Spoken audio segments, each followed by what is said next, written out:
팀의 조재구라고 합니다.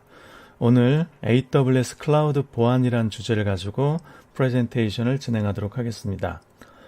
AWS 클라우드로의 마이그레이션에서는 데이터 및 리소스의 보안이 가장 중요합니다.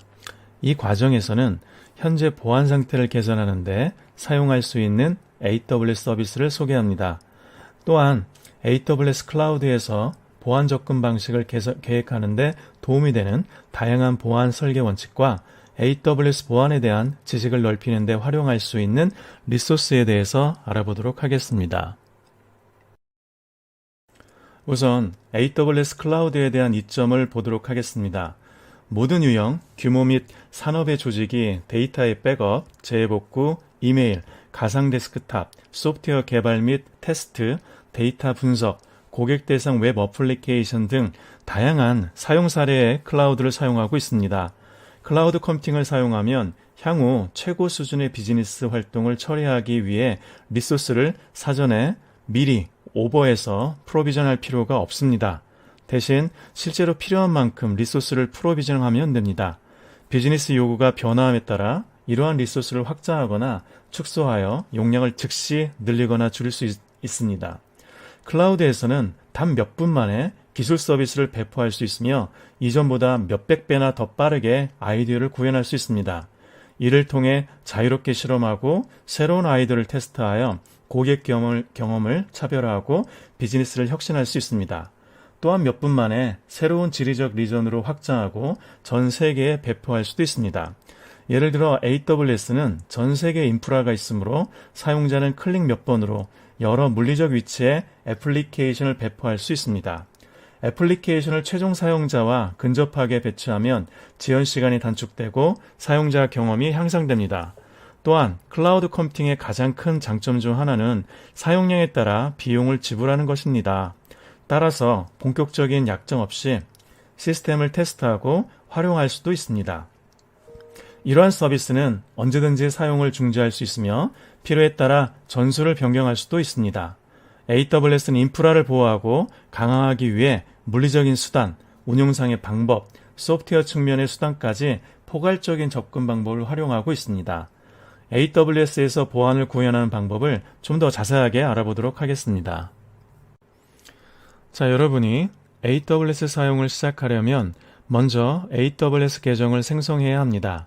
AWS 계정은 수신 가능한 이메일로 등록하고 생성된 계정 아이디를 부여받게 됩니다. 이때 생성된 계정 아이디는 12자리 숫자, 화면에서 보시는 것처럼 12자리 숫자로 구성되어 있고 이 숫자는 아마존 리소스 네임, ARN을 구성하는 데 사용하게 됩니다.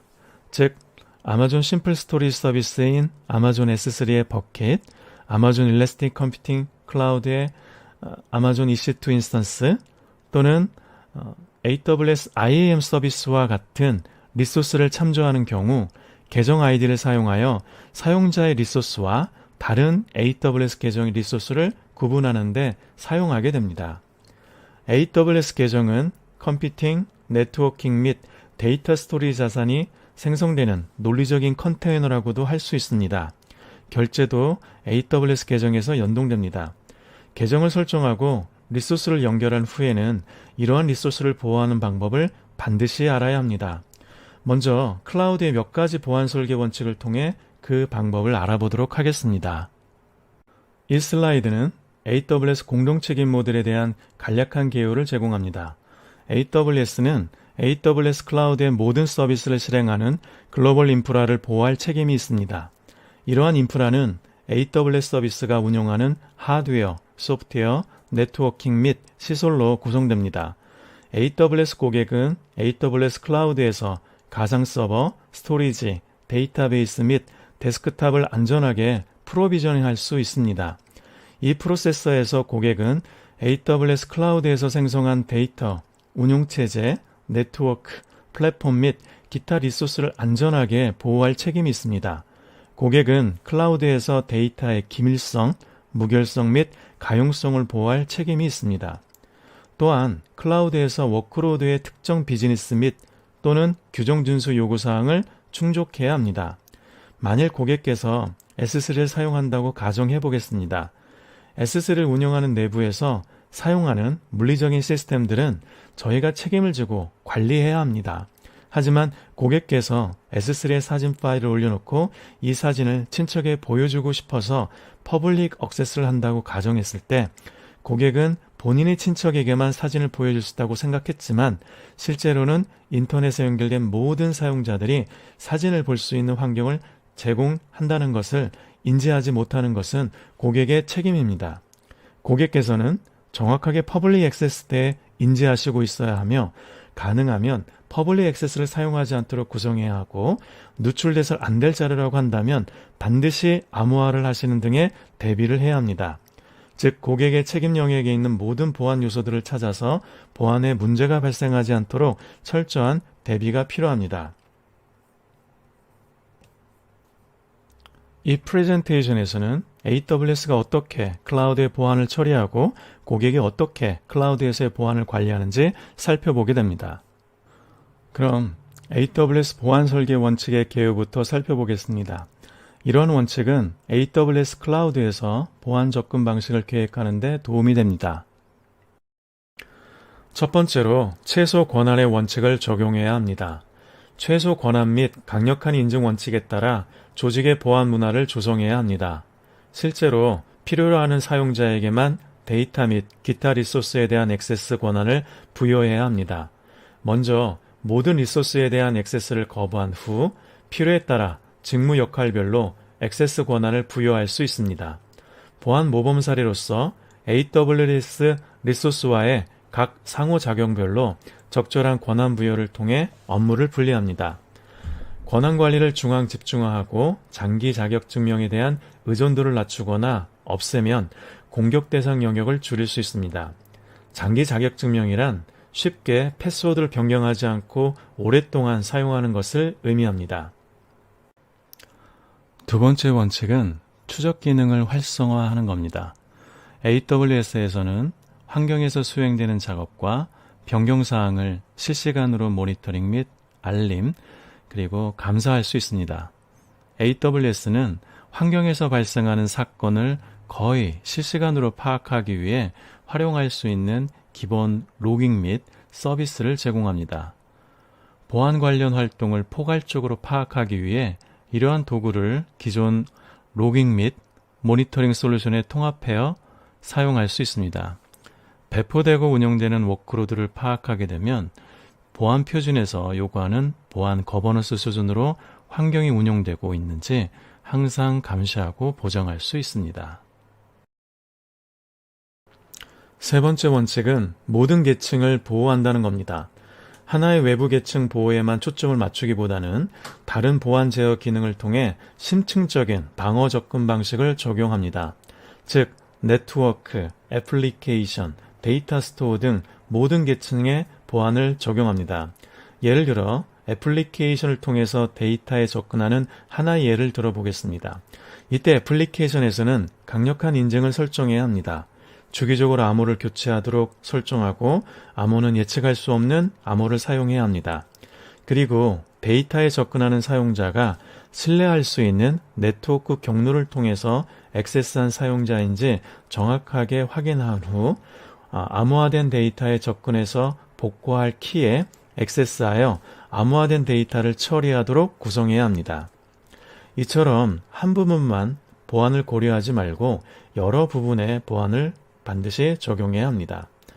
AWS를 사용하는 데 따른 많은 이점 중 하나는 AWS 서비스가 통합을 기본으로 지원한다는 겁니다. 여러 AWS 서비스를 함께 사용하여 데이터 및 리소스에 가장 안전한 환경을 제공할 수 있습니다. 네 번째 원칙은 보안 자동화입니다. AWS에서는 보안 전문가가 일반적으로 시간을 소모하는 많은 일상적인 작업을 자동화할 수 있도록 보안 도구를 특별히 설계하고 있습니다. 따라서 AWS 보안 전문가는 AWS 클라우드 환경의 보안을 강화하는 방법에 중점을 두는데 더 많은 시간을 할애할 수 있습니다. 포괄적인 API 및 도구 세트를 사용하여 보안 엔지니어링 및 운영 기능을 자동화할 수 있습니다. 이미 실행 중인 인기 있는 소프트웨어 개발 방법을 사용하여 자격증명 관리, 네트워크 보안 및 데이터 보호, 모니터링 기능을 완전히 자동화하고 제공할 수 있습니다. 자동화를 통해 사용자가 보안 상태를 모니터링하고 이벤트에 대응할 필요 없이 시스템이 모니터링 및 검토 및 응답을 시작할 수 있도록 할 수 있습니다. AWS에서는 인프라를 코드로 전환할 수 있습니다. 이를 통해 심층적인 조사 및 포렌식을 수행할 수 있는 신뢰할 수 있는 환경을 자동으로 생성할 수 있습니다. 사건 대응 시뮬레이션을 실행하고 자동화를 포함한 도구를 사용하여 탐지, 조사 및 복구 속도를 높일 수 있습니다. 또한 배포 및 유지 관리를 자동화하여 운용자 액세스를 없앰으로써 공격 대상 영역을 줄일 수도 있습니다. 데이터를 보호할 수 있도록 몇 가지 옵션을 지원하는 서비스와 기능을 제공합니다. 이러한 보호 기능으로는 객체에 대한 세분화된 액세스 제어, 데이터 암호화에 사용되는 암호화 키 생성 및 제어, 적절한 암호화 방법 선택, 무결성 검증, 적절한 데이터 보존 등이 있습니다. 태깅 스키마를 구현하여 데이터를 중요도 순서로 수준으로 분류하면 데이터 보호를 관리하는 데 도움이 될 수 있습니다. 태깅이란 예를 들어서 S3의 객체나 버킷을 저장 관리할 때 객체나 버킷에 태그를 별도로 다는 겁니다. 예를 들어서 Security Level 1, Security Level 2와 같은 태깅을 하게 되면 태깅된 데이터의 중요도를 쉽게 파악할 수 있게 됩니다. 또한 VPN 및 TLS 연결을 사용하는 등 전송 중인 데이터를 보호하기 위한 메커니즘을 구성하는 것도 보안 모범 사례입니다. 여섯 번째 원칙은 보안 이벤트에 대비하는 겁니다. 진보된 예방 및 탐지 제어를 갖췄다 하더라도 여전히 대응 프로세서를 설치하여 보안 사건의 잠재적인 영향을 완화해야 합니다. 여러분의 운용 환경에서의 아키텍처는 사건 발생 시 효과적으로 운용하고 시스템을 격리 또는 정상 상태로 작업을 보관할 수 있도록 아키텍처를 이벤트에 대비하여 설계해야 합니다. 또한 이러한 보안 사건이 발생하기 전에 미리 도구라든가 액세스 권한을 충분히 갖춰 놓아야 하는 것도 중요합니다. 그런 다음 게임데이를 통해 정기적으로 인스턴스 대응 방법을 연습해야 합니다. 이러한 연습은 아키텍트가 사건 발생 시 제대로 조사 및 복구 기능을 적시에 적용하는 데 도움이 될 수 있습니다. AWS에서는 인스턴스 대응 방법을 구현할 때 여러 가지 접근 방법이 있습니다. 방법들을 확인하고 학습하셔서 이벤트에 대한 대비를 반드시 해주셔야 할 것입니다. 일곱 번째는 공격 표면 최소화하는 부분입니다. 일반적으로 사이버 공격은 두 가지 이유로 중단할 수 있습니다. 하나는 공격자가 완전히 지쳐서 포기한 경우이고 또 다른 하나는 소기의 목적을 달성하는 경우입니다. 필요에 따라 확장하여서 공격을 흡수할 수 있도록 대비하고 디바이스가 보호되지 않을 가능성을 최소화하거나 없애는 것입니다. AWS 오토스케일링 및 아마존 클라우드 프론트와 같은 특정 AWS 서비스를 사용하면 UDP 리플렉션 공격 및 싱크 플러드와 같은 일반적인 인프라 계층 공격을 흡수하도록 애플리케이션을 확장할 수 있습니다. UDP 리플렉션 공격은 공격자가 위조된 소스 주소를 사용하여 대상 컴퓨터의 일부 정보를 공격하는 수법입니다. 싱크 플러드 공격은 사용 가능한 모든 서버 리소스를 소비하여 서버를 정상적인 트래픽에 사용할 수 없게 만드는 것을 목표로 하는 일종의 도스 공격입니다. 또한 이러한 기술을 사용하여 더 큰 볼륨의 애플리케이션 계층을 흡수할 수 있습니다. 여기까지 AWS 공유 책임 모델의 개요와 보안의 원칙에 대해서 알아보았습니다. 이 모듈에서는 공유 책임 모델의 하단의 절반인 클라우드 보안에 대해서 자세히 알아보도록 하겠습니다. 먼저 AWS 글로벌 인프라스트럭처에 대해서 살펴보고 AWS 데이터 센터가 어떻게 배치되는지 살펴보도록 하겠습니다. 우선 AWS 리전의 보안 요소에 대해서 알아보겠습니다. AWS 리전은 일반적으로 3개의 가용 영역으로 구성되어 있습니다. 이 영역은 물리적으로 분리가 되어 있고 서로 격리가 되어 있기 때문에 하나의 가용 영역 하나가 중단되더라도 다른 영역은 영향을 받지 않도록 되어 있습니다. AWS에서 특정 자원을 생성할 때는 해당 자원을 호스팅할 AWS 리전을 선택하게 됩니다. 리전 간의 모든 통신은 퍼블릭 인터넷 기반 구조에 걸쳐 있으므로 민감한 데이터를 보호하기 위해서는 반드시 적절한 암호를 선택해야 합니다. 또한 여러 가용 영역의 애플리케이션을 배포를 할 때 EU 데이터 개인정보 보호 지침과 같은 특정 위치에 따른 개인정보 보호 및 컴플라이언스 요구사항을 숙지하고 가용 영역을 선택해야 합니다. AWS 리전은 여러 ISP, 인터넷 서비스 제공자 및 사설 글로벌 네트워크 백본에 연결됩니다. 이것은 퍼블릭 인터넷과 비교할 때 더 낮은 비용과 더 일관된 지역 간 네트워크 지연 시간을 제공합니다. 이 글로벌 네트워크 백본은 완전히 이중화된 100GBps 이더넷의 광섬유 네트워크로 백본이 구성되어 있고 종종 리전 간에 수많은 테라비트의 데이터 전송을 제공하기도 합니다. 이번엔 AWS 가용 영역에 대해서 알아보도록 하겠습니다. AWS 데이터 센터는 수천 대의 서버를 수용하고 있습니다. 데이터 센터는 공개되지 않은 위치에 전 세계에 위치하고 있습니다. 이러한 데이터 센터는 완전히 이중화되고 전용 솔로로 구성되어 짧은 지연 시간으로 상호 연결되도록 되어 있습니다. 모든 데이터 센터가 온라인 상태이고 고객에게 서비스를 제공하고 있으며 어떤 데이터 센터도 콜드로 되어 있지 않습니다. 만일 고장이 발생하면 자동화된 프로세스를 통해 고객 데이터 트래픽을 영향받는 데이터 센터에서 다른 곳으로 이동시킵니다. 핵심 어플리케이션은 N+1으로 구성으로 배치되어 데이터 센터에 장애가 발생할 경우 나머지 사이트로의 트래픽, 로드 밸런싱이 되도록 충분한 용량이 확보되어 있습니다. AWS는 물리적인 데이터 센터를 가용 영역이라는 논리적인 단위로 그룹화합니다. 가용 영역은 하나 이상의 데이터 센터로 구성되어 있으며 일부 가용 영역에서는 최대 6개의 데이터 센터가 있기도 합니다. 그러나 어떤 데이터 센터도 두 가지 가용 영역의 일부가 될 수는 없습니다. 즉, 가용 영역은 독립적인 데이터 센터를 사용하도록 되어 있습니다. 또한 각 가용 영역은 독립된 폴트, 즉 고장 영역으로 설계되어 있습니다. 각 가용 영역은 전형적인 대도시 지역 내에서 물리적으로 분리가 되어 홍수 위험이 낮은 지역에 위치하도록 되어 있습니다. 또한 가용 영역은 무정전 전원 공급 장치와 백업 발전 설비를 사용하며 단일 장애 지점이 발생되지 않도록 그 지점을 줄이기 위해 독립된 유틸리티를 사용하여 서로 다른 그리드에 전원을 공급하도록 되어 있습니다. 즉, T1 전원 공급자들과 중복적으로 연결되어 있습니다. 고객께서 서비스를 사용하시는 경우 반드시 서비스를 상주할 가용 영역을 선택해야 할 책임이 있습니다. 서비스는 여러 가용 영역에 걸쳐 있을 수 있습니다. 재해가 발생하는 경우 가용 영역의 일시적인 또는 장기적인 장애를 극복할 수 있도록 서비스를 설계하셔야 됩니다. 즉, 여러 가용 영역에 걸쳐 애플리케이션을 배포하여 자연재해 또는 시스템 장애를 비롯한 대부분의 장애 모드에 대응하여 탄력적으로 애플리케이션을 유지할 수 있도록 구성해 주셔야 됩니다. 그리고 가용 영역을 하나의 논리적인 데이터 센터로 생각해 주시면 되겠습니다.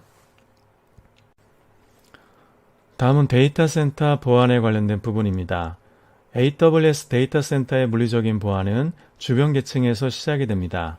이 계층은 보안 요원을 배치한다거나 펜싱을 하고 보안 피드 및 기타 보안 조치 등 위치에 따라 다양한 보안 기능을 포함합니다.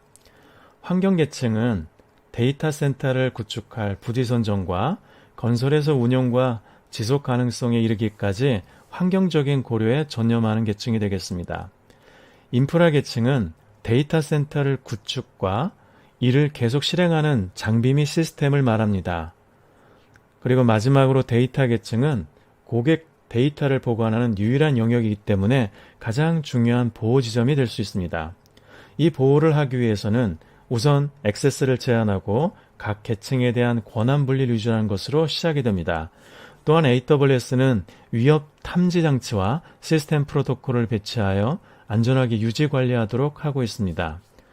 AWS 글로벌 인프라스트럭처는 보안 모범 사례와 다양한 보안 준수 표준에 따라 설계 및 관리됩니다. 그래서 AWS 고객은 세계에서 가장 안전한 컴퓨팅 인프라 중 하나에서 지원하는 솔루션을 구축하고 있음을 확신할 수 있습니다. 이 그림은 무엇일까요? 잘 보시면 손바닥 위에 조그만 알갱이들이 보입니다. 이것은 AWS 데이터 센터에서 해체되고 파쇄된 저장 장치의 실제 사진입니다.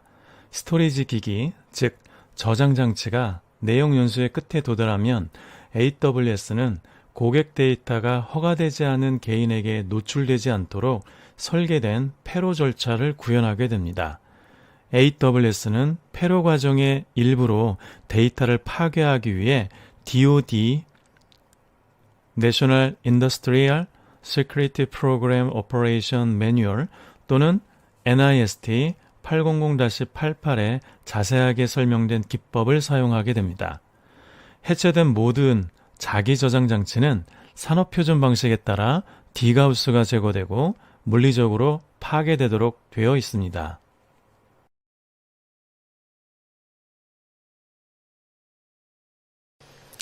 자, 그러면 잠시 데모를 보도록 하겠습니다.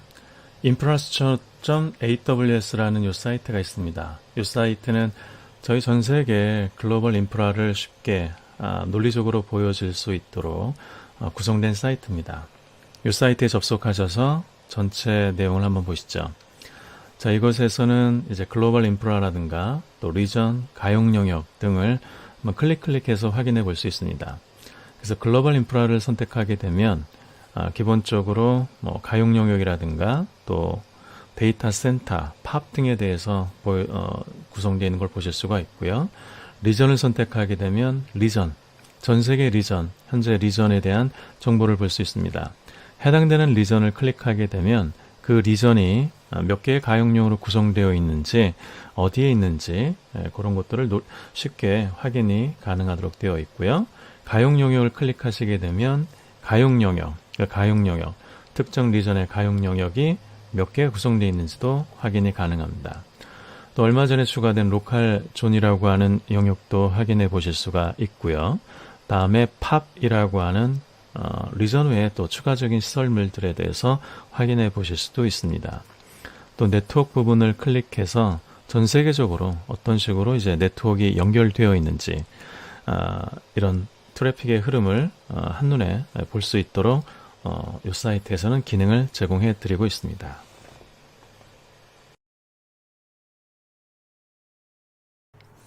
앞서 언급했듯이 AWS에서 특정 자원을 생성할 때는 해당 자원을 호스팅할 AWS 리전을 선택해야 합니다.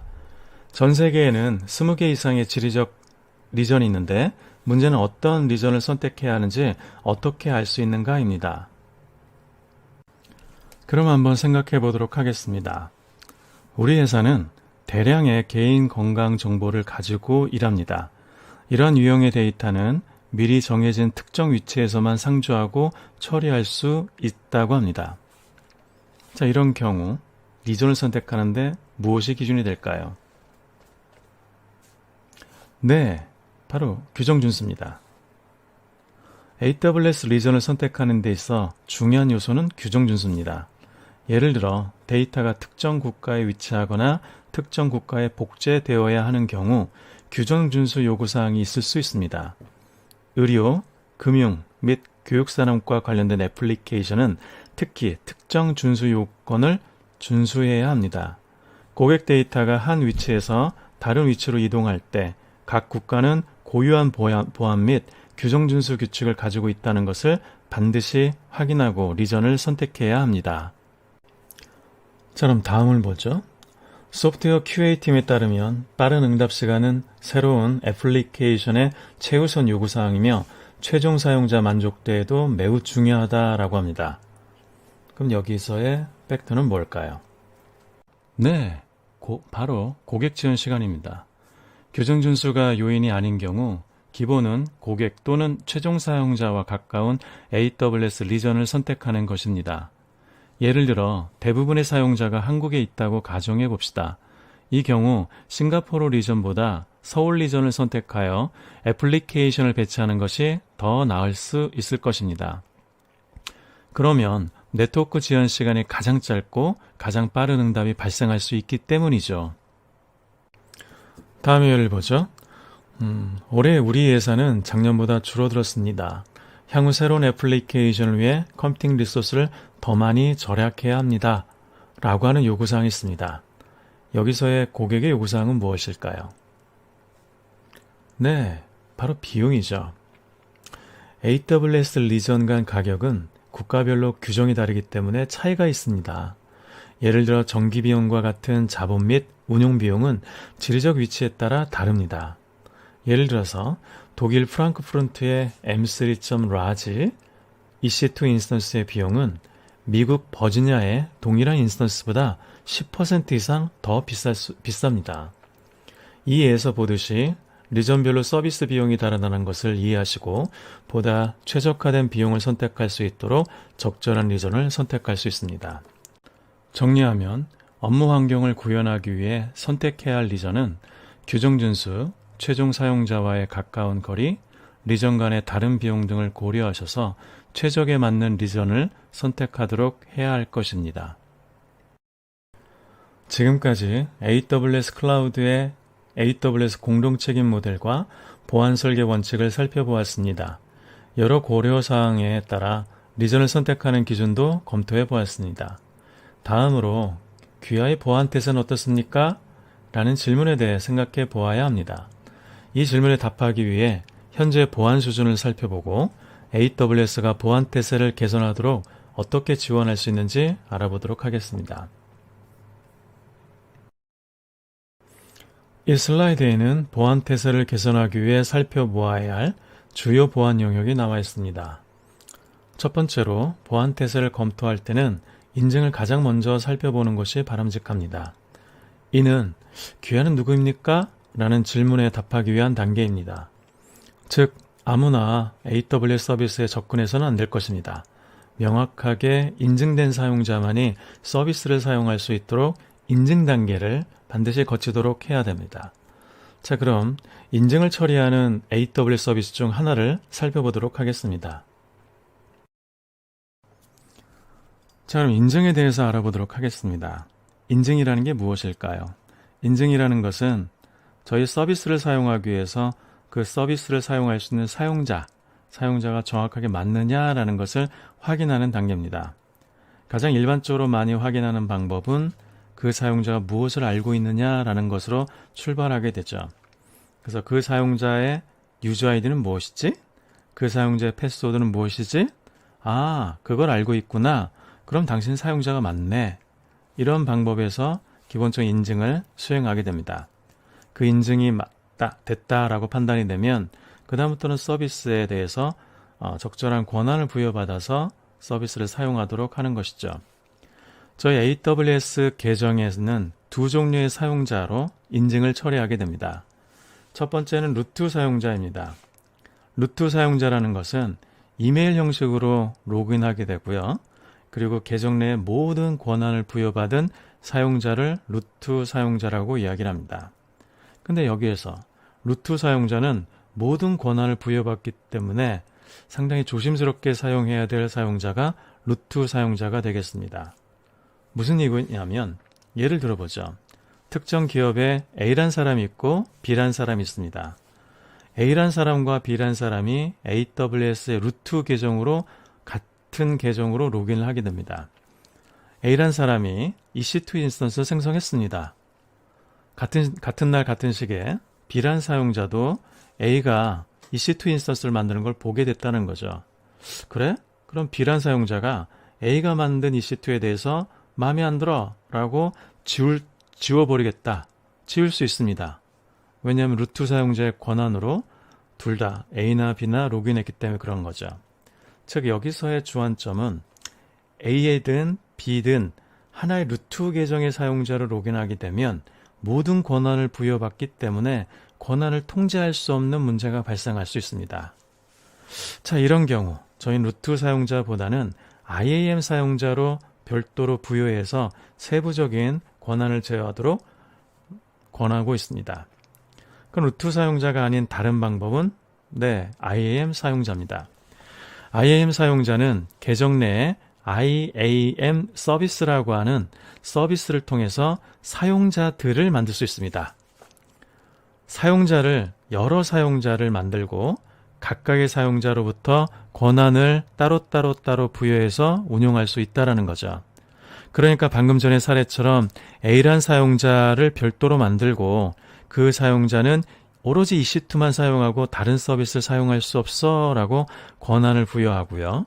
B란 사용자는 A란 사용자가 만든 서비스에 접근하지 못하도록, 즉 EC2 서비스를 사용하지 못하고 대신 다른 서비스에 접근하도록 이런 식으로 권한을 제어할 수 있습니다. 그 권한에 대한 제어는 아주 세부적으로까지 가능합니다. A란 사용자에 대해서 만들기만 해. B란 사용자에 대해서는 만든 것을 확인만 해. 이런 식으로 좀 더 세분하게 제어를 할 수 있는 그런 장점도 IAM 사용자로 운용할 수 있습니다. 자, AWS Identity and Access Management, 즉 IAM 서비스는 SS 리소스에 대한 사용자의 액세스를 안전하게 제어하는 웹 서비스입니다. IAM을 사용하여 AWS 리소스를 사용할 수 있는 사용자를 제어합니다. 즉 인증을 한다는 거죠. IAM 서비스는 사용자를 만들고 그룹을 만들고 역할이라는 걸 생성할 수 있습니다.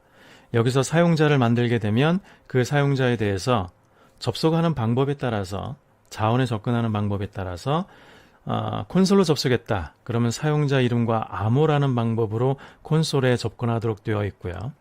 또 한 가지 AWS CLI나 AWS SDK를 사용하거나 직접 API를 호출할 때는 보안키 또는 액세스 키라는 방법을 통해서 사용자를 인증하고 서비스에 접근하도록 되어 있습니다.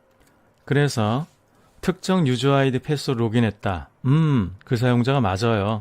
그럼 이 콘솔 내에서 수많은 서비스를 부여된 권한을 가지고 사용하십시오라고 처리를 해주게 되고요. 다음에 CLI나 API를 호출하는 경우에는 보안키와 액세스키가 맞았을 때는 그 서비스를 프로그램적인 방법으로 제어할 수 있도록 지원을 해주는 서비스다라고 보실 수 있습니다. 한 가지 더 인증에 대해서 한번 고민을 해보겠습니다. 저희가 방금 전에 말씀드렸던 IAM 서비스 또는 루트 계정으로 로그인하는 그런 사용자들의 기본 인증 방법은 뭘 알고 있느냐라고 하는 그런 차원에서 인증을 처리하게 됩니다. 근데 알고 있다라는 것은 다른 제2의, 제3의 사용자도 알 수 있다는 거기 때문에 좀 더 보안을 강화하기 위해서는 무엇을 알고 있느냐 보다는 뭔가 더 인증을 할 수 있는 도구가 필요하게 됩니다. 자, 이때 사용하는 방법이 MFA라고 이야기를 합니다. MFA는 이름 자체에서 나오는 것처럼 멀티팩터에 관련된 부분입니다. 즉, 한 분야만 확인하는 게 아니라 다양한 분야를 체크해서 그 사용자가 맞는지를 확인해 보는 거죠. 그래서 주로 많이 사용하는 방법 중에 하나가 하드웨어 토큰이나 또는 소프트웨어 토큰 같은 경우, 또는 이제 휴대폰에 문자 메시지를 전달해서 문자 메시지의 값을 입력해서 로그인하는 이런 방법들로 제2의 인증을 처리하게 되는 거죠. 즉, 좀 더 정리해보면 이런 거죠. 당신은 누구인가요? 당신은 뭘 알고 있기 때문에 A라는 사용자가 맞는 것 같군요. 그럼 한 가지 더 여쭤볼게요. 당신이 갖고 있는 게 무엇인가요? 우리가 인증할 수 있는 뭔가를 갖고 있나요? 그렇다면 당신이 맞는 거라는 거죠. 이때 하드웨어 토큰으로 보여준다면, 하드웨어 토큰 값을 가지고 보여준다면, 이 하드웨어 토큰은 전 세계적으로 고유하게 가지고 있어야 되는데 당신이 갖고 있군요. 그렇다면 당신을 맞습니다 라고 인증하는 그런 형태가 바로 두 번째 팩트의 인증 방식이 되겠습니다. 그래서 저희의 보안 모범 사례는 1차적인 인증 말고 2차적 인증까지를 꼭 설정하는 것을 권장합니다. 계정에 접근해서 서비스를 만들고 서비스를 제어한다. 특히 뭔가 관리 작업을 해야 된다. 뭔가를 만들고 지우고 수정하고 이런 작업을 해야 된다라고 했을 때 중요한 작업이라고 한다면 그런 작업들에 대해서는 1차 인증만 하는 게 아니라 2차 인증을 꼭 하도록 그렇게 권장을 하고 있습니다. 가능하다면 좀 불편하겠지만 2차 인증까지 하는 것을 권장을 드리고 있죠. 자, 이런 이제 2차 인증을 하기 위해서 이제 MFA라는 걸 설정하게 되는데 AWS에서는 세 가지 형태로 MFA를 설정할 수 있습니다. 첫 번째는 소프트웨어를 이용하는 방법입니다. 이 소프트웨어는 휴대폰 또는 이제 PC에 소프트웨어를 설치해서 사용하는 방법입니다. 두 번째는 하드웨어 방법이 있습니다. AWS는 제말토어 같은 그런 하드웨어 토큰을 통해서 그 토큰에서 발생되는 일회용 키를 가지고 와서 이 값을 가지고 다음 단계에서 체크하는 단계가 바로 하드웨어 이용 방법이고요. 그다음에 세 번째는 SMS 문자 메시지를 통해서 손쉽게 이제 MFA를 사용할 수 있도록 하는 방법이 제공이 되고 있습니다. 자, 그럼 인증을 했다 그러면 사용자의 신호를 확인한 후에는 다음 단계로 권한 부여를 수행해야 합니다. 수행할 수 있는 작업과 그렇지 않은 작업은 무엇이 있을까요? 자, 인증을 통과했다 그러면 각 사용자가 어떤 AWS 리소스에 접근해서 사용이 가능한지 권한 부여에 대해서 소개를 드려보도록 하겠습니다. IAM을 사용하여 사용자가 리소스 액세스할 수 있는 AWS 서비스와 수행할 수 있는 작업을 제어하는 방법은 정책이라는 방법이 있습니다. 이 정책은 JSON 형태의 문서로 구성되어 있고요. 그 문서상에 어떤 서비스에 대해서 무엇을 할 때 할 수 있느냐, 할 수 없느냐, 조건은 등이 명시가 되어 있는 문서라고 보시면 됩니다. 자, 이 정책은 사용자에게 부여할 수가 있고요. 또는 리소스에 부여해서 사용할 수 있습니다. 즉, IAM 권한에는 자격증명 기반과 리소스 기반이라고 하는 두 가지 유형이 있습니다. 형태와 기능은 거의 같지만 몇 가지 측면에서 다소 차이가 있을 수 있습니다. 두 가지 권한 유형의 차이는 권한의 적용 대상입니다. 자격증명 기반 리소스는 IAM 사용자와 같은 IAM 엔터티에 연결되며 사용자가 수행할 수 있는 작업을 나타냅니다. 리소스 기반 권한은 리소스에 연결되며 지정된 사용자 또는 사용자 그룹이 해당 리소스를 사용하여 수행할 수 있는 작업을 나타내게 됩니다. 좀 쉽게 표현하자면 이렇다라는 거죠. A라는 사용자가 인증을 통해서 로그인했습니다. 그럼 저희가 정책을 만들어 놓고 그 정책에 대해서 적용을 받게 되고 권한을 부여받게 되는데 이때 가령 이 사용자는 S3에 접근해서 S3의 버킷을 생성할 수 있어요 라고 하는 정책을 IAM의 정책에서 생성할 수 있습니다. 자, 사용자가 무엇을 할 수 있다라고 정의한 정책을 바로 자격증명 기반이라고 표현합니다. 반면에 리소스 측에서 권한을 정의하는 것을 리소스 기반이라고 하는데요. 예를 들어서 S3에서 특정 버킷에 이렇게 정의할 수 있다는 거죠. A란 사용자, 이 버킷은 A란 사용자가 접근해서 데이터를 쓸 수 있어요. 아무나 접근할 수 없습니다. 라는 식으로 자원에 대해서 권한을 부여하는 방법을 리소스 기반 권한이라고 부여하게 됩니다. 일반적으로는 자격증명 기반으로 자원 사용을 많이 합니다. 때로는 특정 리소스 중심으로 권한을 부여해서 사용하시는 경우도 있습니다. 이 두 개의 그 권한이 충돌되는 경우에는 저희가 생각했던 권한이 제대로 수행되지 않을 수 있으니 반드시 양쪽 리소스 기반과 자격증 기반을 확인해서 서로의 권한이 충돌되지 않는지를 확인해 볼 필요가 있습니다. 즉, 자격증명 기반에서는 S3의 모든 것을 할 수 있어요 라고 권한이 부여가 되어 있는데 실제 S3의 특정 버킷의 버킷 팔리시, 버킷 정체에 가봤더니 특정 사용자만 이 리소스에 접근할 수 있어요 라고 되어 있다 그러면 저희가 생각했을 때 모든 걸 사용할 수 있다고 생각했지만 실제로는 특정 사용자만 권한을 사용할 수 있기 때문에 이런 부분에 있어서는 고려가 필요하게 됩니다. 그리고 이 정책을 만들 때 주의하실 것은 이 정책에는 기본적으로 아무것도 등록이 되어 있지 않습니다. 아무것도 내용이 없다라는 거죠. 그러면 기본적으로 사용자는 그 아무것도 없는 내용을 가지고 정책을 구현할 때 어떠한 권한도 부여가 되지 않습니다. 반드시 명시적으로 허용을 해 주셔야 그 권한을 부여할 수가 있는 거죠. 그래서 문서상에서 이 사용자가 이 문서를 사용하게 되면 무엇을 할 수 있다라는 것을 권한 문서에 명기하게 되는데 이렇게 하는 거죠. EC2 인스턴스에 대한 모든 권한을 가질 수 있어 라고 정의가 되어 있다 그러면 이 정책을 사용하는 사용자는 EC2 서비스에 대한 권한을 가지고 EC2에 대한 작업을 할 수 있다는 겁니다. 아무것도 내용이 없었을 때는 EC2를 사용할 수 없지만 명시적으로 EC2를 사용할 수 있어 라고 했기 때문에 사용이 가능한 거죠. 자, 여기에 명시적으로 거부가 들어가는 경우가 있을 수 있습니다. 명시적의 거부는 명시적으로 허용했는데 거부를 할 수 있다는 부분이 되겠습니다. 예를 들어서 EC2 인스턴스에 대해서는 모든 것을 내가 생성하거나 제거하거나 수정하거나 이런 것들이 가능해 라고 명시적으로 허용을 했습니다. 근데 거기에서 명시적인 거부가 들어가면 명시적인 거부가 우선이 됩니다.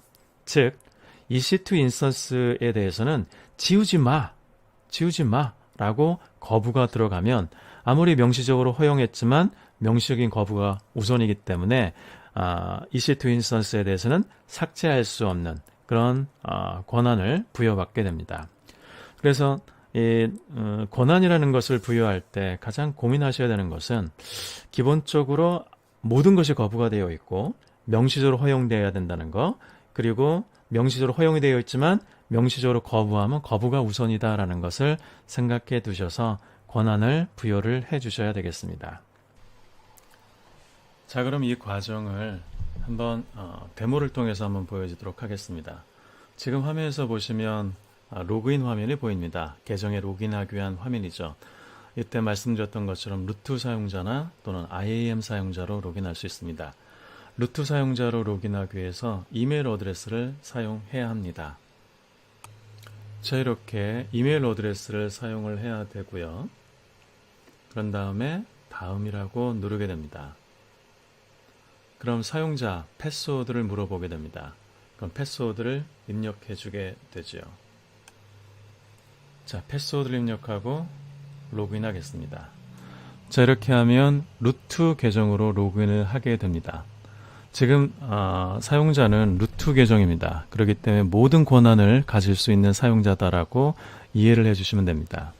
여기에서는 모든 서비스들, 해당되는 서비스들을 선택하고 그 서비스를 만들고 지우고 모든 것을 할 수가 있는 권한을 갖게 됩니다. 저의 모범 사례는 이렇게 루트로 처음에 계정에 로그인했다 그러면 반드시 IAM 사용자를 만들고 그 사용자별로 적절한 권한을 부여하도록 권장을 하고 있습니다. 자, 그러면 IAM 서비스로 이동을 해 보겠습니다. 자, 서비스에서 IAM을 선택하고요. 그 IAM 서비스에 가서 사용자라는 걸 만들 수 있습니다. 참고로 현재 화면이 지금 영어로 되어 있는데 아래쪽에 보시면 이제 한국어로 변경이 가능합니다. 그래서 언어에 따라 선택하시면 되고요. 자, 여기서 사용자를 선택해 보겠습니다. 사용자, 현재 아무 사용자도 없죠. 계정을 처음 만들었기 때문에 이 계정에는 IAM 사용자가 존재하지 않습니다. 자, 그럼 사용자를 만들어 보도록 하겠습니다. 그리고 그 사용자한테 권한을 부여해 보도록 하겠습니다. 자, 사용자 추가라는 걸 선택하게 되고요. 그 사용자에 대해서 생성해 보겠습니다. 사용자는 스튜던트라고 만들어 보겠습니다. 자, 사용자 이름을 추가했고요. 이 사용자는 콘솔로 로그인하기 위해서는 유저 아이디와 패스워드가 필요하고요. 또는 CLI나 API 또 SDK를 이용해서 개발 방식으로 접속을 하기 위해서는 액세스 키와 비밀 키가 필요합니다. 이거에 대해서 액세스 유형을 선택을 해 주셔야 됩니다. 나는 콘솔로에만 접근하겠어 라고 한다면 콘솔로, 아니야 프로그램 방식으로도 접근해야 돼 라고 한다면 프로그램 방식으로 선택할 수 있습니다. 자, 콘솔에 비밀번호를 선택할 수가 있고요. 비밀번호는 사용자가 직접 지정하거나 또는 변경을 할 수 있습니다. 저는 패스워드를 넣어보도록 하겠습니다. 자, 입력을 했습니다. 그리고 비밀번호 재설정 필요라고 하는 부분이 있는데 사용자가 처음 로그인할 때 패스워드를 변경하도록 하는 부분입니다. 이 부분은 클릭하지 않겠습니다. 자, 이렇게 스튜던트란 사용자를 만들고 그 다음에 해야 되는 것은 이 사용자한테 권한을 부여하는 겁니다. 이 사용자가 무엇을 할 수 있느냐라는 권한을 부여하는 거죠. 이때 여러 가지 정책들이 있을 텐데 그 중에 기존 정책을 직접 연결하는 부분입니다. 이 정책들은 고객께서 세부적으로 정책이라는 문서를 만들어서 부여하실 수가 있고요. 또는 AWS가 기본적으로 만들어 놓은 정책 문서들이 있습니다. 그 문서들을 선택해서 추가를 하실 수가 있습니다. 저는 EC2에 관련된 부분을 한번 권한을 부여해 보도록 하겠습니다. EC2의 권한 중에서 이 사용자한테 당신은 EC2의 모든 권한을 부여받을 수 있습니다 라고 선택을 해 보도록 하겠습니다. 자, 이렇게 사용자를 만들고 그 사용자한테 권한을 부여했고요. 필요에 따라서 태그를 부여할 수 있고 최종 검토한 후에 사용자를 생성하시면 됩니다. 그럼 사용자가 만들어졌고 이 사용자로 접속이 가능합니다. 자, 이때 제가 이제 사용자에 대한 유저 아이디 스튜던트라고 사용자를 만들었고요. 그리고 그 사용자에 대한 패스워드를 정했습니다. 패스워드는 제가 알고 있죠.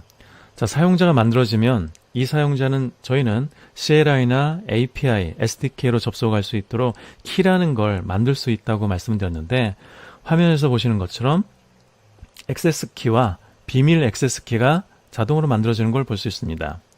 액세스 키는 CLI, SDK, API를 사용할 때 프로그램상에서 기록해 놓을 수 있는 사용자를 인증하는 키 중에 어떻게 보면 유저 아이디에 해당되는 부분이 액세스 키 아이디라고 보시면 되고요.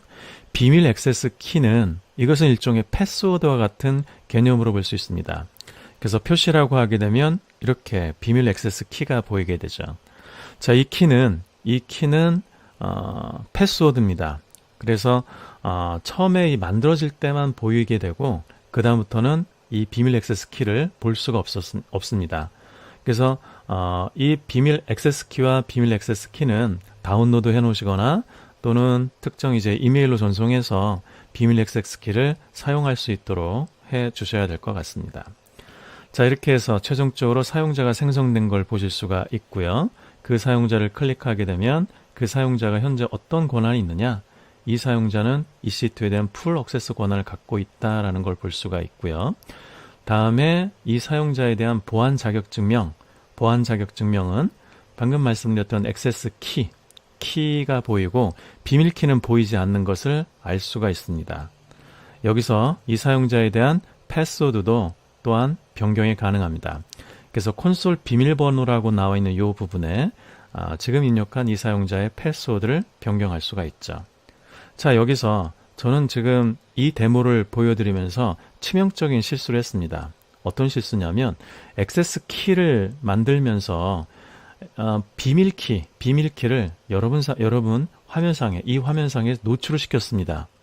여러분께서는 지금 저의 액세스 키 아이디와 그 다음에 비밀키를 확인했다 그러면 즉시 제 계정에 접속이 가능하고 EC2 인스턴스를 마음대로 읽거나 쓰거나 할 수가 있는 거죠.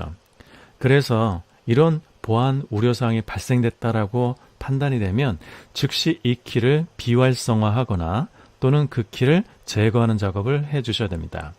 그래서 저는 키를 제거하도록 하겠습니다. 그럼 여러분이 혹시나 제 화면을 캡처링해서 여기에 비밀키를 보셨다 하더라도 그 키는 더 이상 유효하게 사용하지 않아도 되는 부분이죠. 참고로 이제 콘솔 비밀번호는 제가 누출하지 않았기 때문에 보실 수가 없습니다. 근데 키는 누출했기 때문에 상당히 보안에 우려가 있어서 지금 제가 제거를 했습니다. 자, 이렇게 해서 사용자를 만들었고 이 사용자가 모든 권한 중에서 EC2 서비스에 대한 권한을 갖도록 설정을 한 것을 보실 수가 있습니다. 자, 권한이라는 건 뭘까요? 이 권한을 한번 잠시 클릭해 보겠습니다. 또는 왼쪽에 보면 정책이라고 나와 있는 권한 문서들이 있습니다. 그 권한 문서들을 클릭해 보면 정말 많은 그런 정책들이 미리 만들어져 있는 걸 보실 수가 있는데요.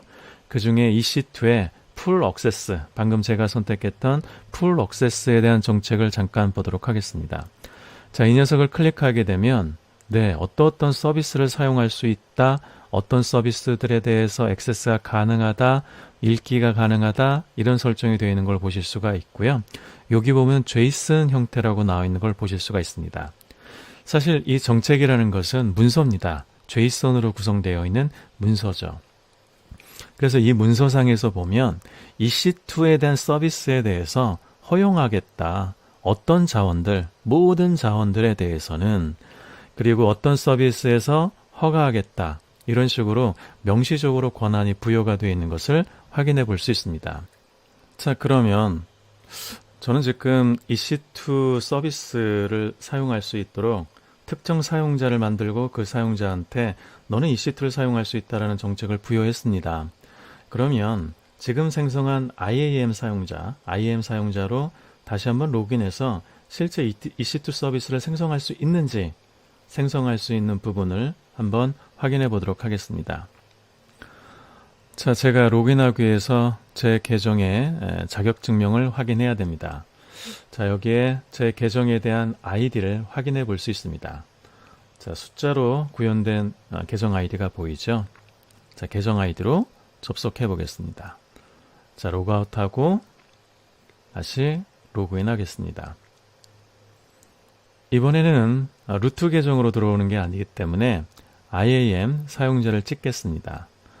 그리고 이 IAM은 특정 계정 내에 존재하기 때문에 계정의 별칭을 입력하게 되고요. 그리고 계정 내 방금 만든 사용자로 로그인해 보도록 하겠습니다.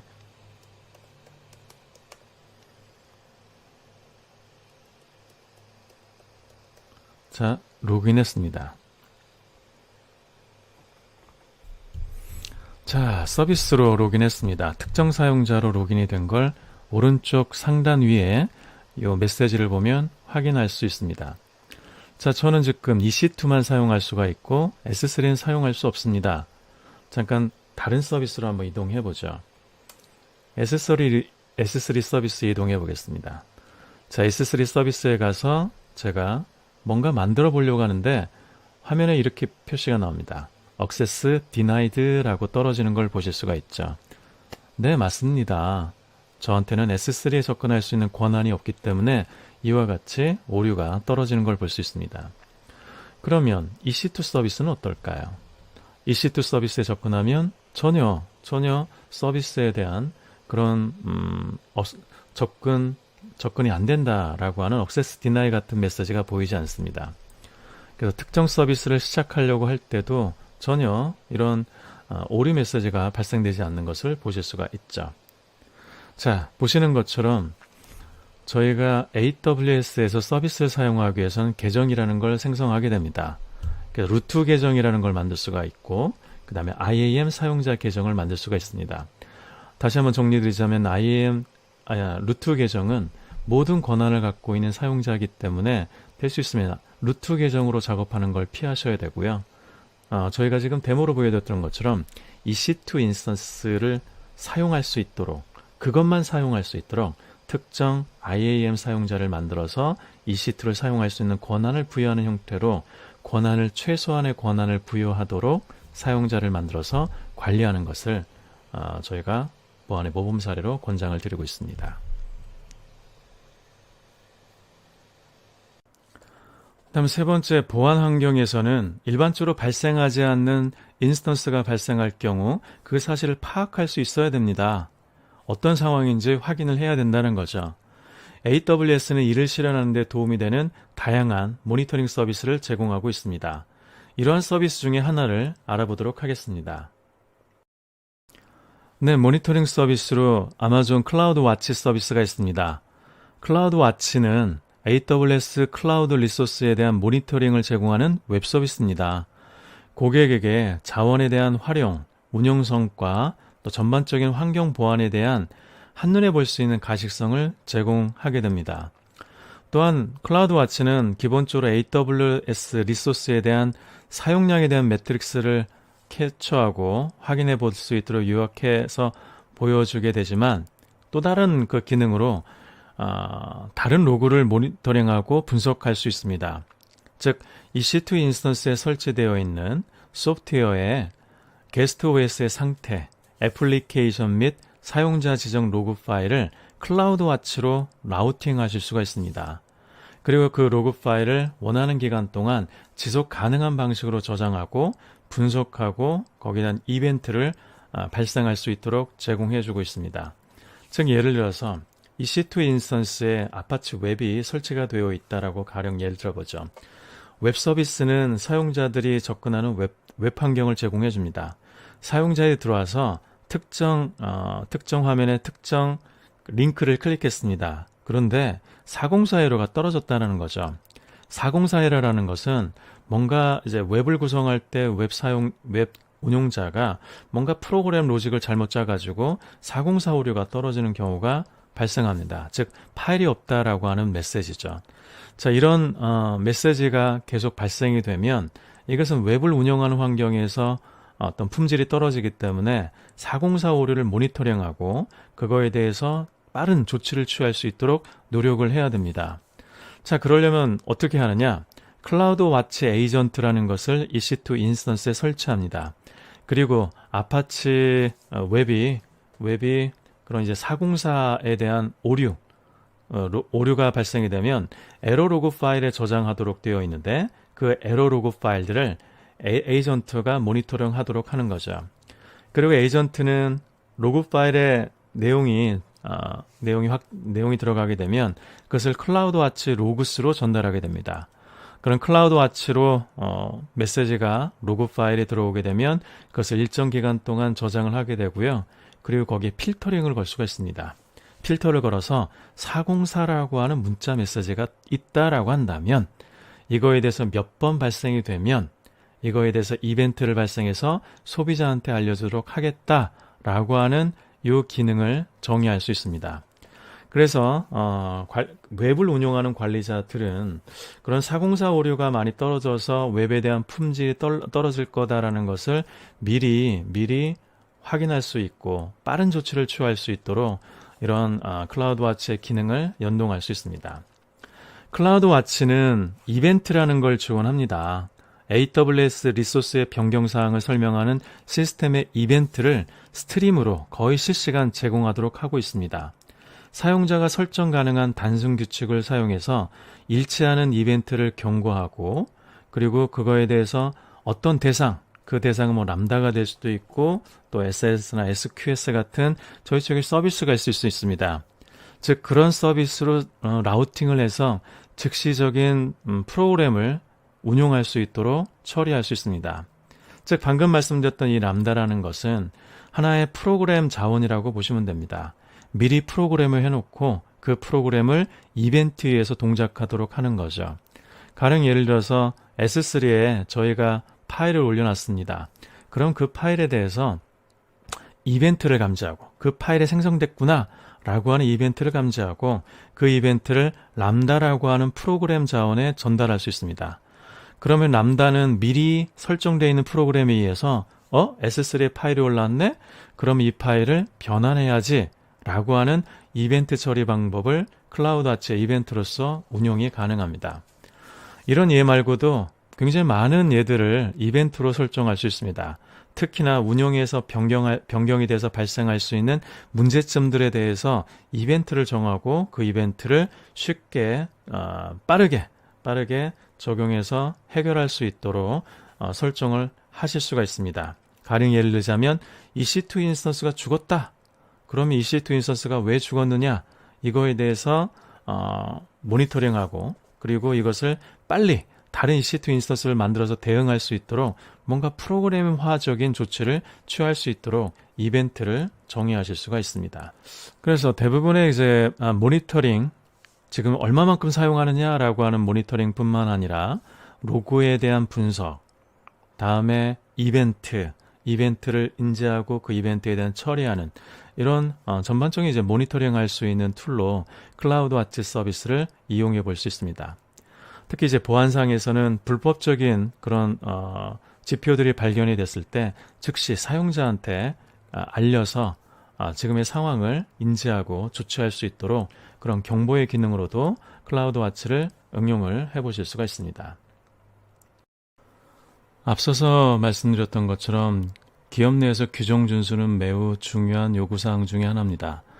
다양한 요구사항으로 인해서 특정 시간에 어떤 리소스와 관련하여 인스턴스가 발생했는지 꼭 알아내야 합니다.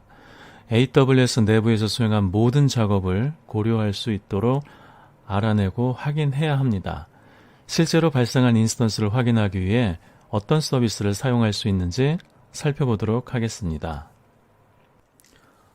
클라우드 트레일을 사용하여서 API를 로그인하는 겁니다.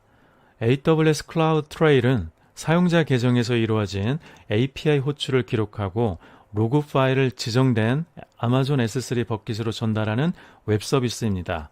클라우드 트레일은 사용자가 직접 또는 AWS 서비스가 사용자를 대신하여 AWS 계정에서 수행한 API 호출을 기록합니다. 사용자를 대신하여 API 호출을 수행하는 서비스의 예로는 AWS Cloud Formation, AWS Elastic Beanstalk, 또 AWS OpsWorks 및 AWS Autoscaling 등이 있습니다. 이런 서비스들에서 발생된 API 기록들도 기록이 된다는 거죠. 그리고 클라우드 트레일은 AWS 계정에서 기본적으로 활성화되어 있기 때문에 활성화하는 작업을 하지 않으셔도 그런 로그가 계속 기록이 되고 있습니다. AWS 계정에서 활동이 발생하면 해당 활동이 클라우드 트레일 이벤트에 기록이 됩니다. 클라우드 트레일은 API의 이름, 호출자의 ID, API 호출 시간, 호출이 시작된 위치, 요청 파라미터, AWS 서비스가 반원한 응답 요소 등 각 API 호출에 대한 중요한 정보를 기록하게 됩니다. 이 정보는 AWS 리소스의 변경 사항을 추적하고 운용 문제를 해결하며 내부 정책 및 규정 표준의 준수 여부를 확인하는 데 도움이 될 수 있습니다. 또한 프로그램을 개발하시는 분들도 클라우드 트레일의 로그를 보면서 자신이 AWS상에서 프로그램했던 그 로직이 API를 호출할 때 어떤 방식으로 호출이 됐고 어떤 문제가 있었는지 그런 로그 파일들을 확인해서 프로그램을 개선하는데 클라우드 트레일의 로그를 이용해 보실 수 있습니다. 다음으로 저장 데이터와 전송 중인 데이터를 보호하는 데 있어서 AWS는 비즈니스 및 규정 준수 요구사항에 따라 사용할 수 있는 여러 가지 암호화 방식을 제공하게 됩니다. AWS 클라우드에서 데이터에 적합한 암호화 솔루션을 선택할 때 다음 세 가지 질문을 염두에 두어야 합니다. 바로 키에 대한 부분입니다. 키라는 것은 암호화를 할 때, 데이터를 암호화할 때 사용하는 암호를 키라고 이야기를 합니다. 좀 더 쉽게 표현하자면 저희가 엑셀을 저장할 때 데이터를 아무도 보지 못하고 나만 보기 위해서 데이터를 암호화라는 작업을 선택해서 저장할 수 있습니다. 그때 암호라는 걸 입력하도록 되어 있죠. 그 암호는 나밖에 알 수 없습니다. 다른 사람이 봐서는 절대 안 되는 거죠. 그래서 그 암호를 저희는 키라고 정리를 해서 말씀드릴 수 있습니다. 자, 그럼 데이터들을 암호화했을 때 사용했던 그 키는 어떻게 할까요? 세 가지 형태로 질문을 고려해 볼 수 있다는 겁니다. 첫 번째는 그 키는 어디에 저장됩니까? 자체 하드웨어 또는 AWS 제공하는 하드웨어에 저장됩니까? 두 번째, 키는 어디에 사용됩니까? 클라이언트 측 소프트웨어 또는 AWS 서비스에 사용됩니까? 세 번째, 누가 키를 관리합니까? 사용자 또는 애플리케이션 수준 권한을 할당하거나 AWS에서 권한을 관리하도록 하겠습니까? 라고 하는 부분에 질문을 염두에 놓고 데이터를 암호화할 때 암호화된 데이터와 키를 적절하게 관리하실 수 있도록 해 주셔야 됩니다. 보안 요구사항에 따라서 AWS에서 클라이언트 측 암호화 또는 서버 측 암호화를 사용해 데이터를 암호화할 수 있습니다. 각각 접근 방식에는 각기 다른 장점이 있을 수 있습니다. 보안 프로필을 강화하기 위해 두 가지 기법을 모두 적용할 수도 있습니다. 그럼 클라이언트 측, 서버 측이라고 하는 의미는 뭘까요? 클라이언트 측 암호화를 사용하면 자체 암호화 키를 생성하고 관리할 수 있습니다. 고객이 생성한 키는 일반 텍스트 형태로 AWS에 절대 내보내지지 않습니다. 애플리케이션에서는 AWS에 제출하기 전에 데이터를 암호화하고 AWS에서 받은 다음 데이터를 암호화를 해제하도록 하는 그런 형태가 클라이언트 측 암호화입니다. 좀 더 쉽게 표현하자면 이런 거죠. 내가 노트북에서 S3로 데이터를 전송하기 전에 노트북에서 암호화하고 그때 사용하는 키를 내가 노트북에서 관리하도록 하는 방식을 클라이언트 측 암호화라고 합니다. 반면에 서버 측 암호화가 있습니다. 서버 측 암호화라는 것은 AWS 서비스를 서버 측이라고 표현하시면 이해하시면 쉬울 것 같습니다. 저희가 S3로 데이터를 올렸을 때 S3 서비스가 자체적인 디스크에 데이터를 저장할 때 암호화하는 부분입니다.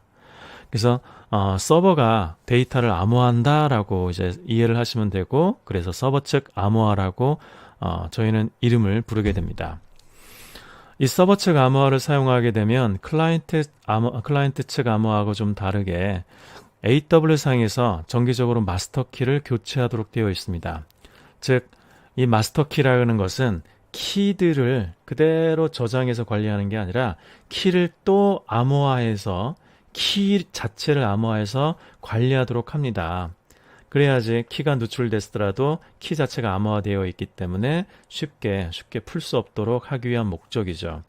이때 키를 암호화하기 위해서 필요한 키가 마스터 키라고 보시면 되겠습니다. 그 마스터 키는 모든 키들을 암호화할 때 사용하는 아주 핵심적인 키가 됩니다.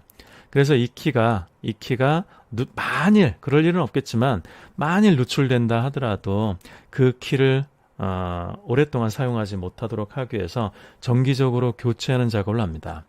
이것은 고객께서 선택을 해 주셔야 되는 부분도 있습니다. 그래서 고객께서 키를 만들고 그 키에 대해서 한 달에 한 번씩 또는 1년에 한 번씩 정기적인 방법으로 키를 교체해서 키가 만일 누출된다 하더라도 그 키를 가지고 복구할 수 없도록 그렇게 이제 키 교체 작업들을 해줄 수 있게 됩니다. 자, 그럼 데이터를 저장할 때 사용하는 그 키, AWS상에서는 그 키를 관리하는 서비스가 무엇이 있을까요? 그 키 서비스는 저희의 키 매니지먼트 서비스라고 하는 줄여서 KMS라는 서비스를 통해서 키를 쉽게 생성하고 제어할 수 있도록 지원할 수 있습니다. 이게 하나의 관리형 서비스로 구성되어 있기 때문에 이 키 서비스를 사용하는 데 있어서 인프라라는 것을 고민하지 않고 쉽게 키를 생성하고 그 키에 대한 제어를 하실 수가 있습니다.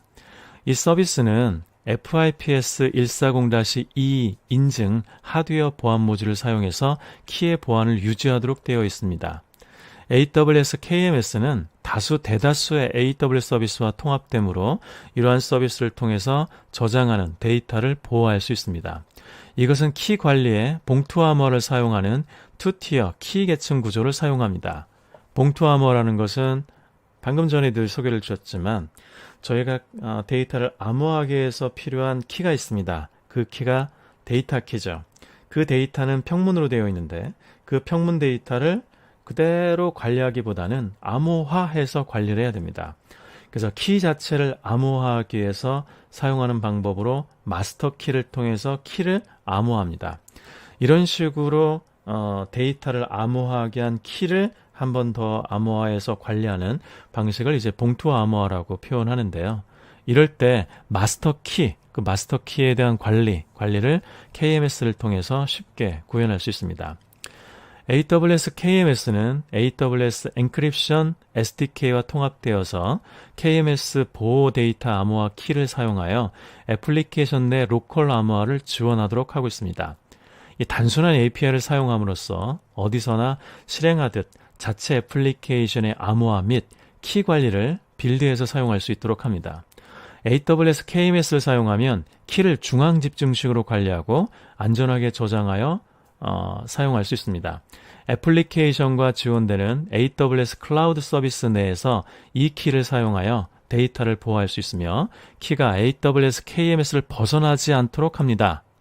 그러니까 키가 누출되지 않도록 완벽하게 보호를 하고 있습니다.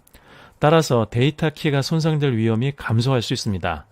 AWS KMS로 데이터를 제출하게 되면 관리자가 제어하는 키로 암호화하거나 해독을 할 수 있습니다. 키를 사용하여 데이터를 암호하고 해독할 수 있는 사용자를 결정하는 사용 정책을 키에 또 한 가지 설정을 할 수 있습니다. 그래서 모든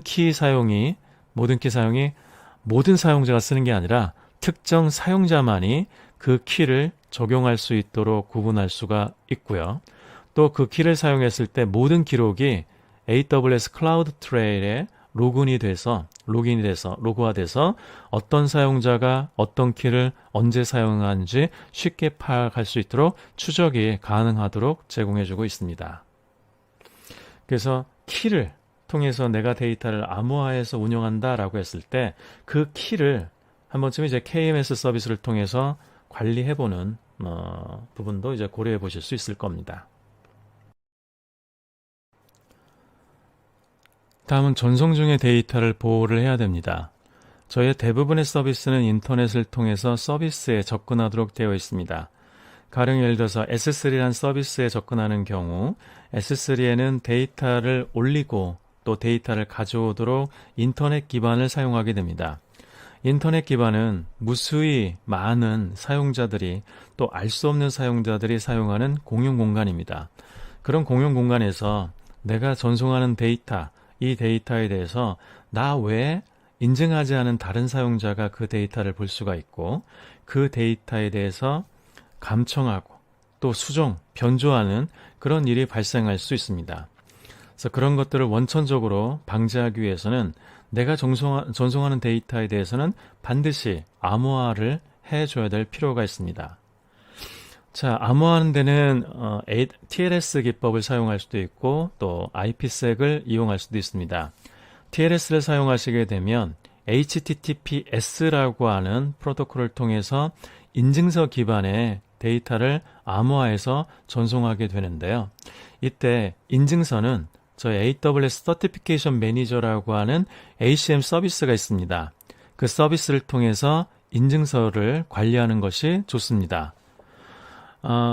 이 인증서 관리를 ACM에서 하게 되면 인증서가 만일 침해당했을 때 그 해지를 좀 더 쉽게 할 수가 있는 그런 장점을 또 얻을 수가 있기 때문에 ACM을 이용해서 인증서를 관리해 보실 수 있습니다.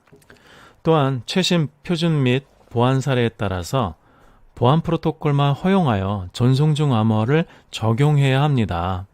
예를 들어서 ALB, 애플리케이션 로드 밸런서 또는 EC2 인스턴스에 대해서 접근하는 프로토콜에 대해서는 오로지 HTTPS 프로토콜만 허용하도록 보안 그룹을 구성해야 합니다. 그래서 전송 중에 대한 암호화뿐만 아니라 암호화된 통신만 통신하도록 해서 전송 중의 데이터를 보호할 수 있도록 노력해야 합니다. 마지막으로 데이터 경로 또는 네트워크 보안 고려사항이 있을 수 있습니다. 원치 않는 네트워크 액세스와 트래픽을 차단하기 위해서 어떤 네트워크 제어 수단을 갖고 있습니까? 그럼 네트워크 경로를 어떻게 제어할 건가? 하나의 서비스를 한번 생각해 보겠습니다. S3가 있습니다. 저희는 S3를 사용하기 위해서 인터넷이라는 걸 이용합니다. 인터넷에 연결만 되어 있으면, 내가 연결되어 있으면 S3 엔드포인트에 접속을 해서 데이터를 올리고 데이터를 내리고 데이터에 항상 접근할 수 있는, 물론 인증만 된다면 인터넷 기반을 통해서 언제든지 서비스를 사용할 수가 있는 겁니다. 자, 여기에서 S3는 인터넷 기반만 연결되어 있으면 이라고 하는 주제에서 좀 더 한 단계 좀 나아가 보겠습니다. S3가 인터넷이 아니라 특정 네트워크에 연결되어 있는 경우에만 접근할 수 있어요 라고 설계하고 싶습니다. 특정 네트워크를 통해서만 S3에 접근할 수 있어요 라고 정의를 하고 싶다라는 거죠. 그러면 특정 네트워크라고 하는 그런 환경을 어떻게 디자인하느냐? 그런 특정 네트워크라는 환경을 바로 아마존 버추얼 프라이빗 클라우드라고 하는 아마존 VPC를 통해서 특정 네트워크를 구성할 수가 있습니다. 아마존 버추얼 프라이빗 클라우드, 즉 VPC를 사용하면 AWS 클라우드에서 논리적으로 격리된 공간을 프로비저닝하고 고객이 정의하는 가상 네트워크, 이 VPC에서 리소스를 시작할 수 있습니다. 그리고 그 VPC는 자체 IP 주소를 선택할 수가 있고요. 인터넷 통신이 가능한 퍼블릭 서브넷, 인터넷 통신이 가능하지 않는 프라이빗 서브넷을 생성할 수 있고, 라우팅 테이블 및 어느 곳으로 가, 데이터는 이쪽으로 흐름으로 가 라고 하는 라우팅 테이블 및 네트워크 게이트웨이 구성 등 가상 네트워킹 환경을 완벽하게 제어할 수 있는 기능을 지원합니다. 또한 기업 내 데이터 센터와 VPC 간의 연결도 가능합니다. VPN이라든가 또는 다이렉트 커넥트를 통해서 기업 내 데이터 센터를 확장하는, 클라우드를 확장할 수 있는 방법으로 VPC를 이용해 보실 수도 있습니다. 아마존 VPC의 네트워크 구성을 손쉽게 사용자가 지정할 수 있다는 이 장점은 고객으로 하여금 내가 특정 경로에 따라서 데이터에 접근할 수 있다라고 하는 제어를 좀 더 쉽게 할 수가 있는 거죠. 자, 예를 들어서 인터넷에 액세스할 수 있는 웹서버를 위해 퍼블릭 서브넷을 생성할 수 있습니다.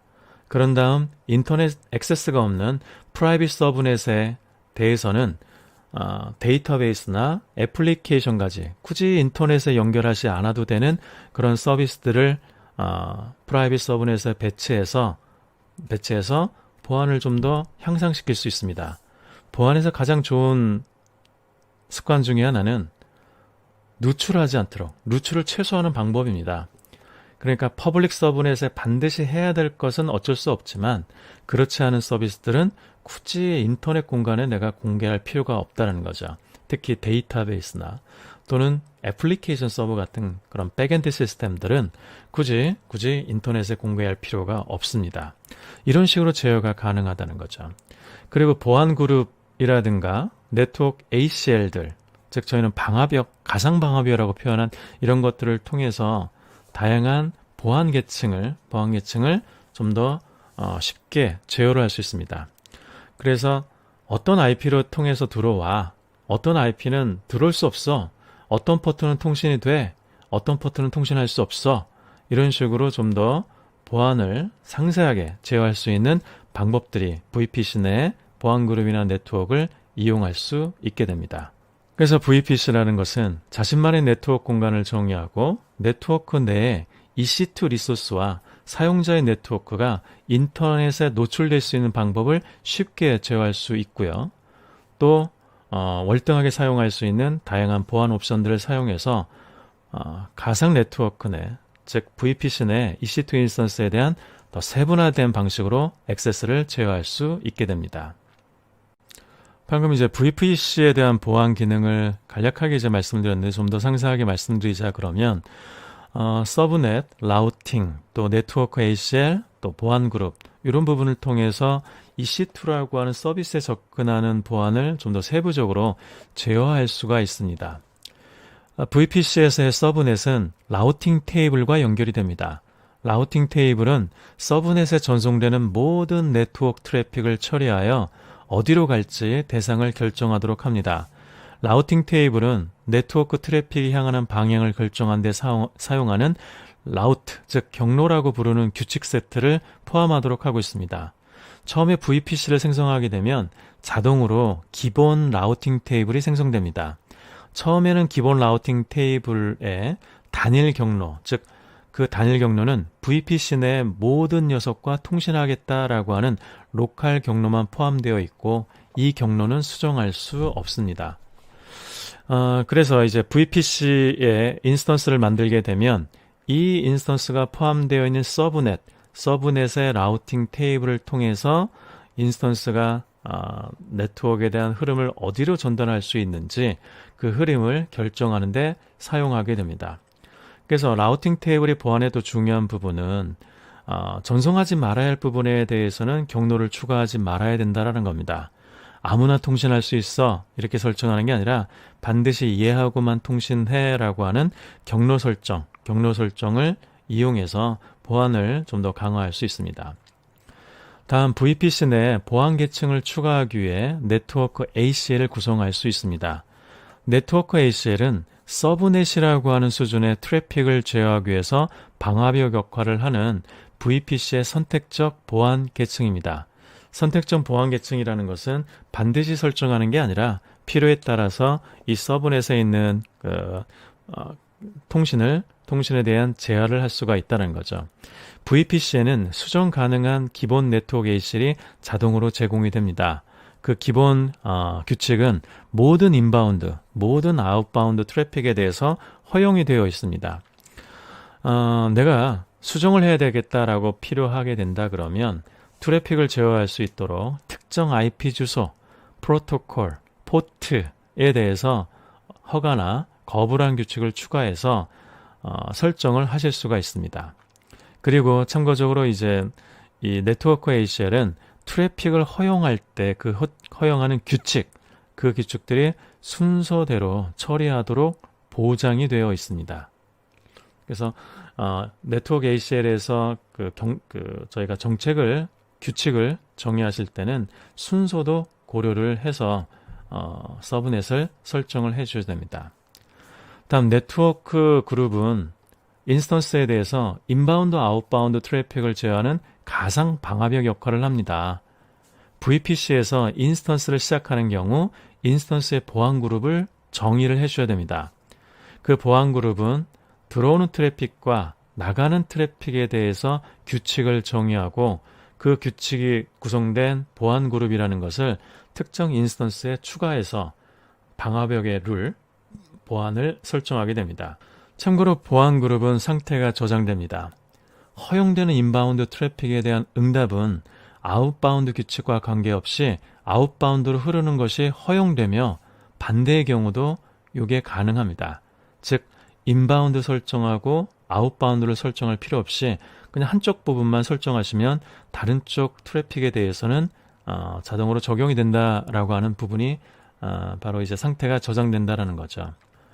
그리고 이 보안 그룹은 네트워크 ACL과 다르게 네트워크 ACL은 모든 인바운드, 아웃바운드에 대해서 다 허가가 되어 있습니다. 하지만 보안 그룹은 기본적으로 다 막혀 있습니다. 들어온 인바운드 규칙에 대해서는 허용이 되어 있지 않습니다. 아웃바운드는 열려 있는데 인바운드가 허용되지 않습니다. 그래서 보안 그룹은 반드시 설정을 해주셔야 인스턴스로 들어가는 트래픽을 정의할 수 있습니다. 그래서 그 트래픽에는 특정한 IP 프로토콜이라든가 또 서비스의 포트, 또 원본 대상 그 주소를 제한할 수 있도록 보안 그룹은 설정할 수 있습니다. 그래서 대체적으로 보면 그 네트워크 ACL을 설정하는 경우도 있지만 주로 기본적으로 설정하는 부분은 이제 보안 그룹이고요. 보안 그룹도 설정하고 또 네트워크 ACL을 설정해서 보안을 좀 더 체계화해서 관리를 할 수 있는 장점을 얻을 수 있습니다. 좀 정리해보자면 보안 그룹은 특정 인스턴스나 특정 인스턴스들의 보안 룰을 적용합니다.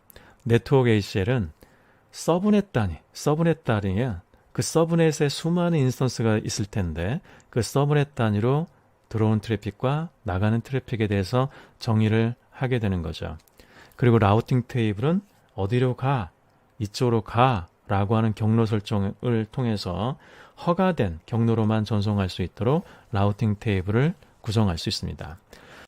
자, 이렇게 VPC 제공하는 세 가지 기능을 통해서 EC2 인스턴스로 또는 EC2 인스턴스에서 데이터가 전송되는 데이터의 흐름을 제어할 수 있게 됩니다. 자, 여기까지 AWS 클라우드에서 보안 태세를 개선하는 데 사용할 수 있는 주요 AWS 서비스를 몇 가지 소개했습니다. 여기서 말씀드리는 이런 서비스는 가장 기본적으로 운용을 해 주셔야 되고요. 그냥 사용하는 게 아니라 보안에 대해서 내가 왜 이것을 사용해야 되는지에 대한 명확한 개념을 가지시고 서비스들을 이용해서 보안을 개선하는 노력들을 해 주셔야 될 것 같습니다. 자, 그럼 다운 단계는 무엇일까요? 저희 AWS 트레이닝 앤 서티피케이션에서는 AWS 클라우드에서 보안 태세를 강화하는 방법을 좀 더 자세하게 배울 수 있는 몇 가지 교육 서비스가 제공되고 있습니다.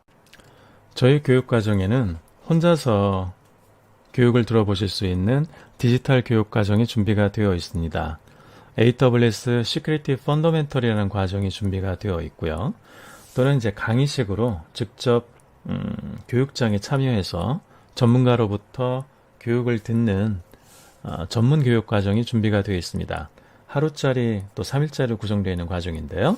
Security Essential 과정과 Security Engineering on AWS 과정이 준비가 되어 있습니다. 이런 과정들을 통해서 본인의 이제 보안에 대한 지식을 AWS상에서 그냥 서비스만 만들어서 운영하는 게 아니라 이런 부분에 있어서 내가 보안을 좀 더 고려해야겠다라고 하는 보안 지식을 높이는데 많은 도움이 될 수 있는 그런 시간이 되실 수 있을 거라고 생각이 됩니다. 여기까지 해서 오늘 과정을 마무리하도록 하겠습니다. 오늘 배운 내용을 잠깐 정리해보면 저희는 AWS상에서 어떤 보안 요소들, 어떤 보안 요소들, 위험 요소들이 있다. 그런 보안 요소들을 줄이기 위한 방법은 무엇인가? 그리고 그 보안 요소를 줄이기 위한 방법에 AWS 어떤 서비스들을 사용해서 그런 보안 요소를 줄일 수 있는가라는 관점에서 오늘의 내용을 소개를 드렸습니다. 여기까지 시청해주신 여러분 진심으로 감사드리고요. 기회가 되신다면 다음 기회에 여러분들을 또 뵙도록 하겠습니다.